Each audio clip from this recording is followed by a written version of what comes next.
सबसे सटीक विश्वसनीय तरीके से जिम्मेदारी निभाना, निडर हो आपके लिए सिस्टम से भिड़ जाना, आपके हर मुद्दे को मजबूती से उठाना, खबर को सिर्फ बताना नहीं उसकी तह तक जाना।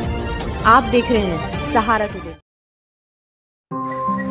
नारी शक्ति का दम भरने वाले, नारी शक्ति की बात कहने वाले, नारी शक्ति का उत्थान करने वाले ही लोग जब नारी का अपमान करेंगे तो नारी की क्या स्थिति होगी और नारी कैसे सुरक्षित रहेगी। बात कही जाती है सुरक्षित की, लेकिन क्या सुरक्षा है नारी की? ये इसी तरह का एक मामला है कन्नौज का। यहाँ भाजपा की नेता है, वो पूर्व सांसद सुब्रत पाठक से इतना त्रस्त है कि उन्होंने जो है यहाँ पर घोषणा की है कि मेरी इज्जत पे भी हमला हो सकता है, मेरी जान पे भी हमला हो सकता है, मेरे परिवार पे भी हमला हो सकता है, मेरी फैक्ट्री पर भी वो कब्जा कर रहे हैं। और आप ये देखिए किस तरह से वो बोल लेंगे। डीएम साहब को क्या पता? जी, मैं डीएम साहब के पास अपनी फरियाद लेकर के आई हूँ कि रोज प्रतिदिन में मुझे मानसिक रूप से टार्चर किया जा रहा है। मेरे परिवार के खिलाफ में षड्यंत्र रचा जा रहा है, मेरे खिलाफ में षड्यंत्र रचा जा रहा है। और ये षड्यंत्र के सूत्रधार जो है वो आदरणीय हमारे पूर्व सांसद सुब्रत पाठक जी, जिन्होंने हमारे गेस्ट हाउस को लेकर के हमें ये कहा कि हम भू माफिया हैं। मैं आप सब लोगों को ये बात को अवगत करा देती हूँ कि हमारी जितनी भी जमीनें हैं 35-40 बीघे से ज्यादा जमीन नहीं, और जिसमें हम मेरे खुद के नाम पे सिर्फ 3 बीघे जमीन है। और 3 बीघे जमीन वाली महिला कैसे भू माफिया हो सकती है? और 35-40 बीघे की जमीन में हम मेरे ससुर साहब, मेरी सासू माँ, मेरे हस्बैंड और मेरे देवर देवरानी 6 लोग आते हैं। इतनी सी जमीन में कैसे लोग भूमाफिया हो जाते हैं? जो ये बड़ा उससे कह रहे हैं कि चपुन्ना के भूमाफिया। और रही बात मेरे गेस्ट हाउस की, राधा रानी गेस्ट हाउस की, तो आज इन्हें ये पर लग रहा है कि वो हमने सरकारी भूमि में बनाया है, अवैध जमीन पे कब्जा किया है। तब क्यों नहीं लग रहा था जब 5 साल से उसी में दावतें खा रहे थे, भारतीय जनता पार्टी की मीटिंगें कर रहे थे, हमारा पैसा खर्च करवा रहे थे, रोज मीटिंगें हो रही थी, तब क्यों नहीं ये आपको लग रहा था? आप पूर्व सांसद के ऊपर एक आरोप लगा रहे हैं। बिल्कुल, आप भी बीजेपी के कार्यकर्ता? मैं बीजेपी की कार्यकर्ता हूँ और बीजेपी में ही काम करती हूँ शुरू से लेके लास्ट तक। जब तक मेरा जीवन मुझे अलाउ करेगा, जब तक ये कन्नौज के नेता मुझे सहज भारतीय जनता पार्टी में रहने देंगे, तब तक मैं भारतीय जनता पार्टी की ही सदस्य हूँ। पार्टी में आपने इसकी उच्च पद पे लोगों से शिकायत की है क्या? मैंने ये इस विषय के बारे में यहाँ से लेकर प्रदेश अध्यक्ष तक को सबको सारी बातें पता है। और आज से नहीं पता है, ये पिछले 2 सालों से पता है।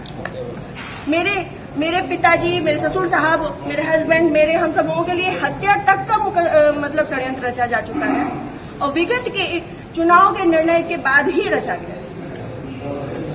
पिछली 4 जून को रिजल्ट आया है, पिछली 3 जून को ये हमारे गांव गए थे। हमारे गांव जाकर के इन्होंने, हमारे राइवल्स हैं जो, उनके घर जाकर के इन्होंने 2 घंटे की बैठक रखी जिसमें षड्यंत्र रचा गया। और उसके बाद ही उसी दिन इनके एक प्रमुख कार्यकर्ता कहिए, चमचे कहिए, कुछ भी कहिए, वो जीतू त्रिपाठी, उन्होंने मेरे ससुर साहब को फोन किया, जिसकी मैं रिकॉर्डिंग आप सबको भेजूंगी और चाहूंगी कि मीडिया में आप चलाएं। उन्होंने मेरे ससुर साहब को धमकी दी कि अगर चपुन्ना चुनाव नहीं जीता तो आपको 4 तारीख के बाद देख लिया जाएगा। उसके बाद से ये सारा षड्यंत्र रचा गया। क्या चुनाव हरवाने में आपका भी श्रेय जाता है? मैं भारतीय जनता पार्टी, जिस तरीके से वो आरोप लगा रहे हैं, क्या वो कुछ भी कहे? वो तो ये भी कह रहे हैं कि भाई नेहा त्रिपाठी ने 20 लाख रुपए ले लिए थे सपा से। वो तो उनका मुंह है, कुछ भी कह सकते हैं। पर मैं भारतीय जनता पार्टी की कार्यकर्ता हूँ और सभी लोग सोशल मीडिया जानते हैं, चलाते हैं। सभी लोग मेरी आईडी में देख सकते हैं कि मैंने किस तरीके से काम किया है। मैं सुब्रत पाठक के लिए काम नहीं करती, मैं भारतीय जनता पार्टी के लिए काम करती हूँ। आपने प्रशासन और पुलिस से शिकायत की इस बारे में? जी, मैंने पिछली 25 तारीख को प्रशासन पुलिस से शिकायत की थी, जिसमें सीओजी की टीम गठित है और अभी तक कोई भी पकड़ा नहीं गया है। क्या मानती है पुलिस, प्रशासन और पुलिस दोनों लापरवाही कर रहा है? संभवतः हो सकता है, क्योंकि जिस हिसाब से अब दिन बीतते जा रहे हैं तो मेरा भी सब्र का पैमाना टूटता जा रहा है और मुझे, मेरे परिवार को बहुत ज्यादा खतरा है इन लोगों से जो हमारे दुश्मन हैं, क्योंकि सुब्रत पाठक जी ने हमारे जो राइवल्स हैं सभी आजीवन कारावास के मुजरिम हैं। सभी आजीवन कारावास के मुजरिम में मैंने इसमें लिख के भी दिया है।